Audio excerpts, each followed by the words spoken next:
Alors dans cette vidéo, je vais vous donner quelques petits conseils pour nouer et attacher votre foulard ou votre écharpe de façon élégante, de façon chic. Donc voilà, avec l'automne et les baisses de température, c'est l'occasion de sortir vos foulards et vos écharpes pour éviter de tomber malade. Comme moi d'ailleurs, j'ai bien été malade, donc désolée si je parle encore du nez.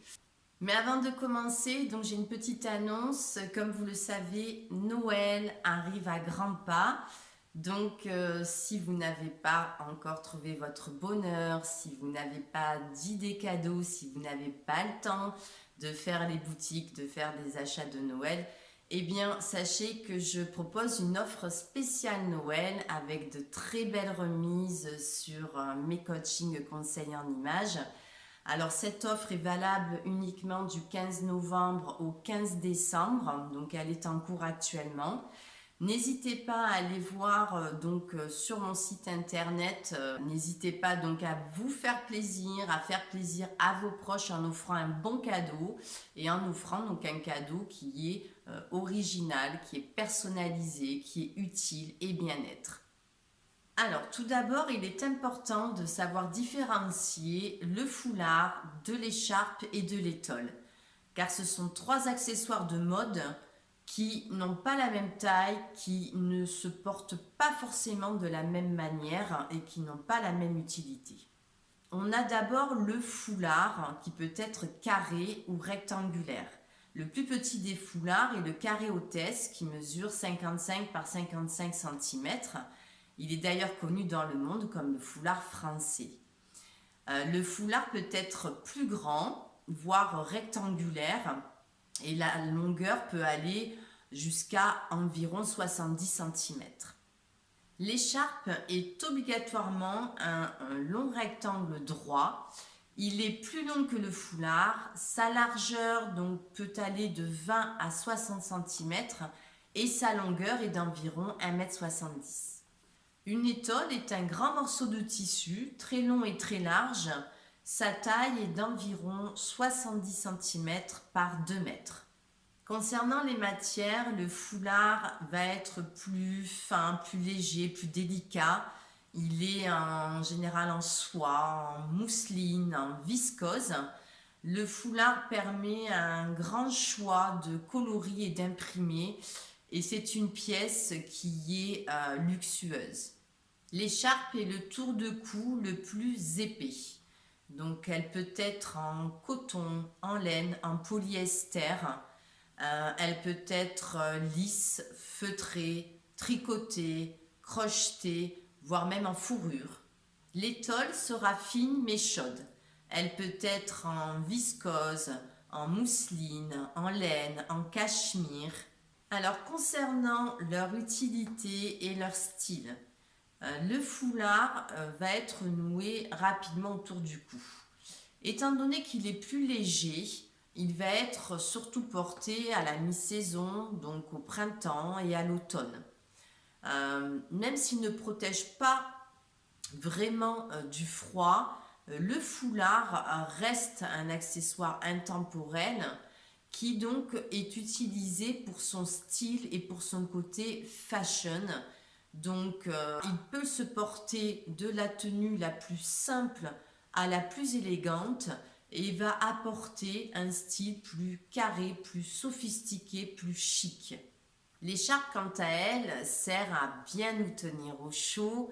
Elle se porte essentiellement l'hiver. On peut l'enrouler plusieurs fois autour du cou. Elle peut se nouer de plusieurs façons.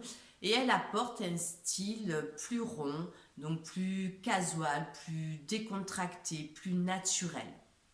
L'étole est une sorte de châle plus stylé, plus raffiné. Elle est en général drapée sur les épaules, mais elle peut être aussi portée en écharpe.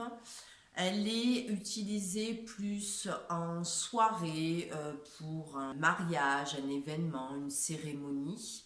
Et elle apporte un style plus chic et élégant. Alors dans cette vidéo, je vais surtout vous présenter quelques façons de nouer et d'attacher le foulard afin d'éviter qu'il glisse, de le remettre en place plusieurs fois dans la journée. Alors j'ai choisi le foulard car c'est un accessoire qui est indémodable, qui est intemporel et qui est élégant, qui s'adapte à tout type de tenue, de la plus simple à la plus élégante, donc qui se porte aussi bien sur une robe, un t-shirt, une chemise, un tailleur, et qui peut être porté aussi bien par les femmes que par les hommes. Alors un conseil important sur la façon de porter le foulard. Le foulard doit être porté comme une encolure. Il doit donc suivre l'encolure de vos vêtements. Si vous avez un col rond, donc le foulard doit être dans le prolongement de ce col, le col de votre t-shirt par exemple ou de votre pull. Si c'est une chemise, donc la même chose, le foulard devra suivre le col de votre chemise. Vous pouvez également porter le foulard par exemple sur un col roulé, c'est assez sympa. Maintenant, si vous avez un cou qui est plutôt court, eh bien il faudra créer avec le foulard une encolure, une deuxième encolure, d'accord? Donner une sensation en fait de profondeur, d'allonger votre cou.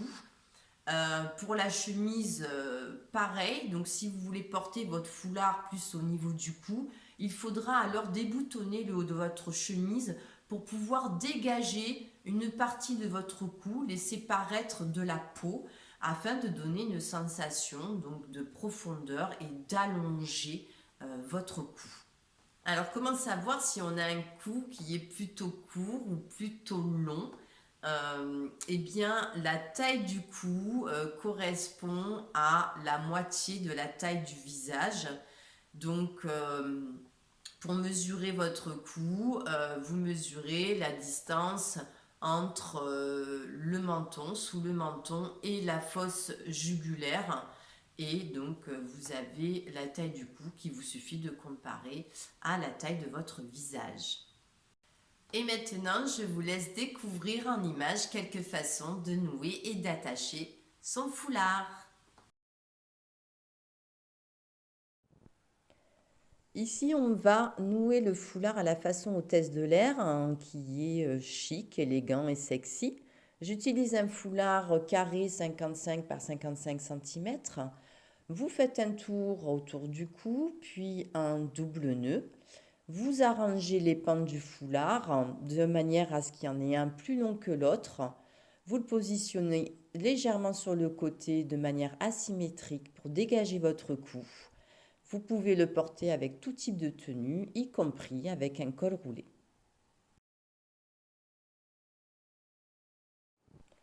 Ici, je vous présente une variante du nœud hôtesse qui est aussi chic et élégant. Donc, comme précédemment, vous faites un tour de cou, puis cette fois-ci, vous faites un nœud simple et vous passez le pan le plus long sous le tour de cou, puis vous arrangez le pan de manière à ce qu'il retombe de façon élégante, toujours sur le côté de manière asymétrique pour dégager votre cou.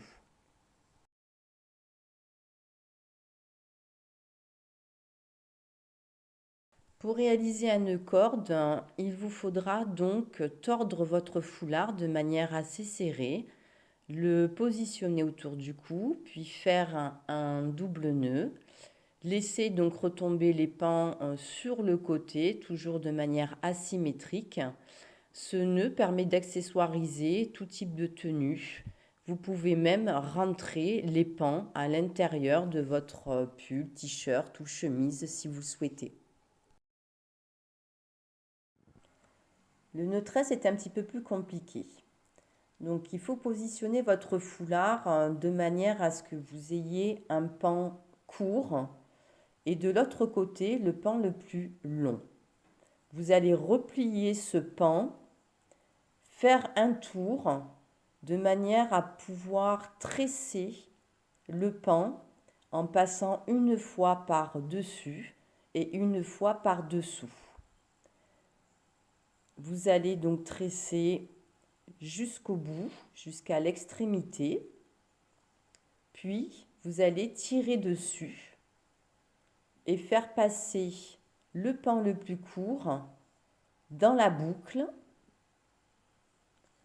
et positionner votre tresse sur le devant de votre col.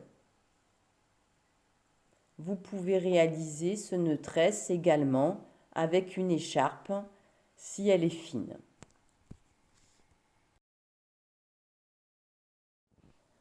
Pour le nœud boutonnière, vous allez poser tout simplement le foulard autour de vos épaules, autour du col, puis vous allez passer donc un pan du foulard dans la boutonnière de la chemise.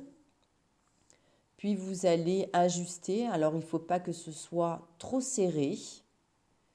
Vous faites ensuite un double nœud en laissant un pan plus long que l'autre et vous le disposez sur le côté de manière asymétrique.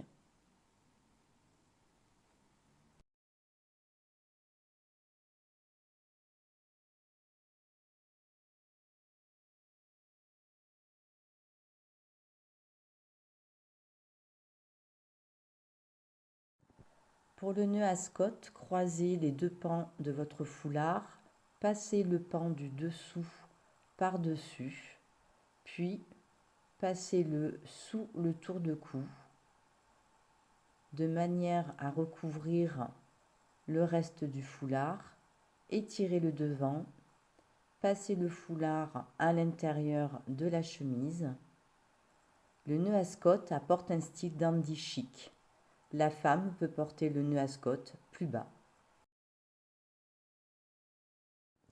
Pour attacher un foulard, on peut utiliser une bague à foulard, une chaîne d'encre ou un trio d'anneaux. Ici, je vous montre avec une chaîne d'encre. Vous faites passer le foulard dans la chaîne d'encre, puis vous faites glisser à peu près jusqu'au centre du foulard. Vous allez positionner le foulard de manière à avoir la chaîne d'encre sur le devant. Vous attachez le foulard par derrière. Vous allez blouser légèrement le foulard sur les côtés pour pas que ce soit trop serré. Et vous avez un bijou foulard. Une autre façon d'attacher le foulard, cette fois-ci avec un trio d'anneaux. Donc voici le trio d'anneaux. Vous allez donc faire passer le premier pan du foulard dans l'anneau central, puis ensuite dans l'anneau sur le côté. Et vous allez passer le deuxième pan du foulard dans l'anneau central et le deuxième anneau sur le côté. Puis vous tirez, vous faites coulisser et vous avez un beau foulard bijou élégant et chic. Voilà, j'espère que cette vidéo vous a plu, qu'elle vous a été utile. Donc si c'est le cas, n'hésitez pas à vous abonner pour me soutenir. Merci de liker, merci de commenter. Et surtout, n'hésitez pas à profiter de l'offre spéciale Noël qui est valable jusqu'au 15 décembre pour vous faire plaisir, pour faire plaisir à vos proches. Offrez-leur un bon cadeau. Vous avez toutes les informations sur mon site internet et sur ma page Facebook. Moi, je vous dis à bientôt dans une prochaine vidéo. Bye bye!